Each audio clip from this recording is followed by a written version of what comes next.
Latest जानकारी से जुड़े रहने के लिए हमारे चैनल को सब्सक्राइब कीजिए और नवप्रभा के सारे वीडियो सबसे पहले देखने के लिए ये बेल आइकन दबाइए। नमस्कार, मैं हूं द्विवेदी। आप देख रहे हैं नवप्रभा लाइव। एक बार फिर से हाजिर हूं मैं आप सभी के सामने। आज फिर से एक बार कोरोना के संदर्भ में ही बात करूंगा मैं, लेकिन कोरोना से जुड़ी हुई और भी कुछ चीज़ों पर, कुछ बिंदुओं पर आप की नज़र मोड़ना चाहूँगा। आपको बताना चाहूँगा कि क्या चीज़ें चल रही हैं कोरोना के अलावा। जो कोरोना के अपडेट्स हैं, कोरोना के बारे में जानकारी, कितने तबलीगी जमात के लोग हैं, कितने नंबर्स हैं, कितने ठीक हुए, कितने लोगों की मौत हुई, ये सब सारे आंकड़े तो हर कोई बताता है।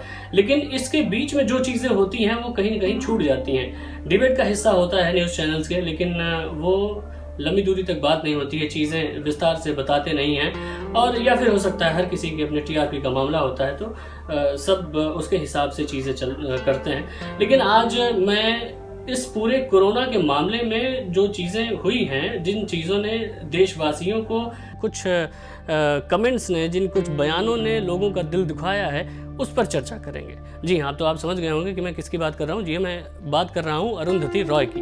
अरुंधति रॉय ने कुछ दिन पहले बयान दिया और वो पूरी तरीके से पूरे हिंदुस्तान ही नहीं, पूरे विश्व में वो चीज़ें सुनी गई, उस पर प्रतिक्रियाएं हुई भारतवासियों ने। और जो भारत में नहीं रह रहे हैं, विदेश में रह रहे हैं और भारत से हैं, उन्होंने अपनी प्रतिक्रिया व्यक्त की।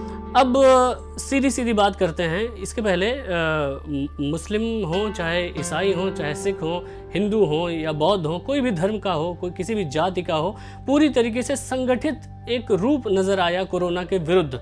कोरोना से जंग जो है वो जारी है, हर कोई मदद कर रहा है, हर कोई इसमें सहयोग कर रहा है अपने स्तर पर। जो भी कुछ मामले ऐसे हैं जो जिनको विरोध करते हुए देखा गया, और कुछ ऐसे भी लोग थे जिन्होंने तबलीगी जमात से जिनका संबंध था, और उन्होंने, चाहे वो पुलिसकर्मी हो, चाहे डॉक्टर्स हो, चिकित्सक की मंडली हो, वो जब जाती थी तो उन पर पथराव होते थे। लेकिन ये कुछ थोड़े बहुत मामले थे जो देश के अलग अलग क्षेत्रों में हुए।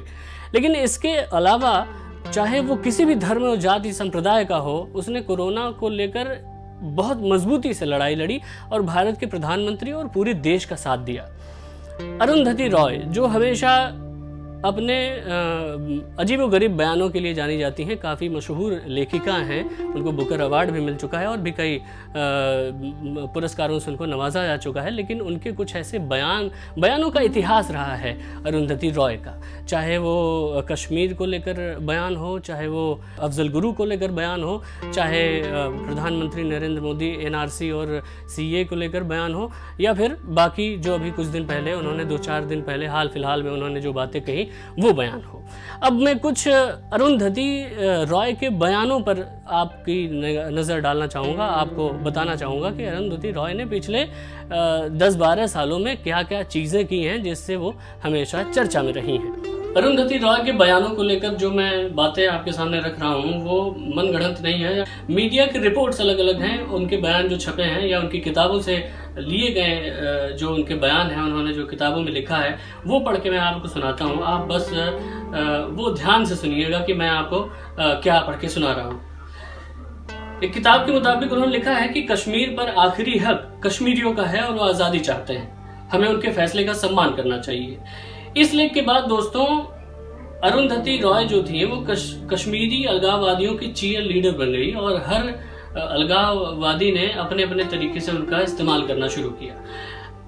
पोस्टर्स हों, अलग अलग तरीके से बैनर्स हों, जो जहां पर उनको लगता था कि अरुंधति रॉय की इस स्टेटमेंट का हम फायदा उठा सकते हैं, उन्होंने उठाया। उसके बाद उन पर एक कश्मीरी पंडित ने देशद्रोह का केस भी दर्ज किया था, लेकिन वो बाद में सॉर्ट आउट कर लिया गया।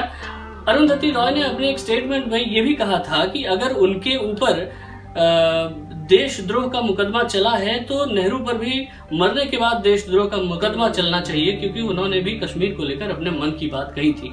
ये फ्लैशबैक में जाता है, समझिए आपकी आज़ादी के बाद जब कश्मीर को भारत में विलय करने का संघर्ष चल रहा था, ये उस समय की बात है। अरुंधति रॉय ने उसका रेफरेंस दिया था।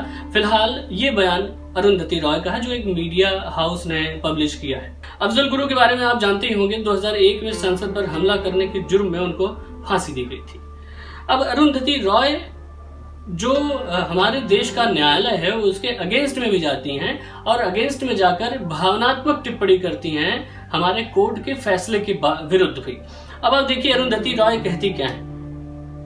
उन्होंने कहा कि ये एक असाधारण मौका है जब देश की सभी राजनीतिक पार्टियां एक साथ आकर न्याय की जीत की खुशी मना रही हैं और बधाई दे रही हैं। टीवी स्टूडियो के लाइव चैनल इसे लोकतंत्र की जीत बता रहे हैं। हिंदू राष्ट्रवादी मिठाई बांट रहे हैं और ऐसे कश्मीरियों को पीट रहे हैं जो दिल्ली की सड़कों पर इसका विरोध कर रहे हैं। अफजल की मौत के बाद ऐसा लग रहा है जैसे चैनल के एंकर और सड़कों के ठग एक दूसरे को डरते हुए समर्थन देने की कोशिश कर रहे हैं, जैसे कि मिलकर किसी शिकार को दबोचना हो। शायद वो अंदर ही अंदर जानते हैं कि देश में ऐसा कुछ हो गया है जो बिल्कुल गलत है। अब आप ये सोचिए कि देश के न्यायालय के अगेंस्ट में जाकर इस तरह की टिप्पणी करना कितनी बड़ी बात है। शर्मसार कर देने वाली बात है कि आप अपने न्यायालय की बात नहीं मानते। मतलब जो संवैधानिक रूप से निर्णय देता है, सारे साक्ष्यों के आधार पर निर्णय देता है, जिसकी पूरी दुनिया जिसके बारे में जानती है, पूरा देश जिसके बारे में मानता है, जिस देश के संसद भवन पर हमले करने की साजिश करने वाला व्यक्ति पकड़ा जाता है और उसको फांसी दी जाती है, उसके प्रति सहानुभूति को लेकर आप क्या कहेंगे? उसके बाद भी ऐसे कई मामले रहे जिनके बारे में चर्चा होती रही, लेकिन एक जो सबसे अहम बात है इस पूरे मामले में ये है कि हाल ही में कुछ दिन पहले ही अरुंधति रॉय ने कहा कि भारत में कोरोना के इलाज को लेकर मुसलमानों पर ज्यादती की जा रही है। अब आप ये समझिए कि इस पूरे मामले में जो मुसलमान हैं देश के, वो भी इत्तेफाक नहीं रखते हैं। उनको भी पता है कि ऐसी कोई बात नहीं है, सारे लोग एक साथ में मिलजुल कर रह रहे हैं, उसके बाद भी इस तरह की टिप्पणी होती है। जाहिर सी बात है कि अरुंधति रॉय अपने वामपंथी विचारधारा को लेकर काफी चर्चित हैं। लोग जानते हैं कि लेफ्टिस्ट हैं, लेफ्ट की हैं, लेकिन लेफ्ट का मतलब ये नहीं होता है कि आप अपने देश की यथास्थिति को स्वीकार न करें। आपका देश जब किसी बहुत बड़ी परेशानी से जूझ रहा है तो आप ऐसे बयान दें जिससे आपस में लोगों में दिक्कत हो, आपस में भेदभाव हो, ऐसी स्थिति बन जाए जिससे लोग परेशान हो, देश की व्यवस्था गड़बड़ हो। ऐसे बयान देने वाले लोगों को कितनी गंभीरता से लेना चाहिए, इस पर विचार करने की बड़ी आवश्यकता है। कोशिश कोई भी कर ले, लेकिन देश को इस समय एक होकर आगे बढ़ने की जरूरत है। देश इस समय बहुत परेशानी से जूझ रहा है, संघर्ष कर रहा है। लोग एक दूसरे की समस्याओं को अपनी समस्याएं समझ रहे हैं। ऐसे में आप बटे न, एक रहें और भारत की एकता और अखंडता को ऐसे ही बनाए रखें। जय हिंद।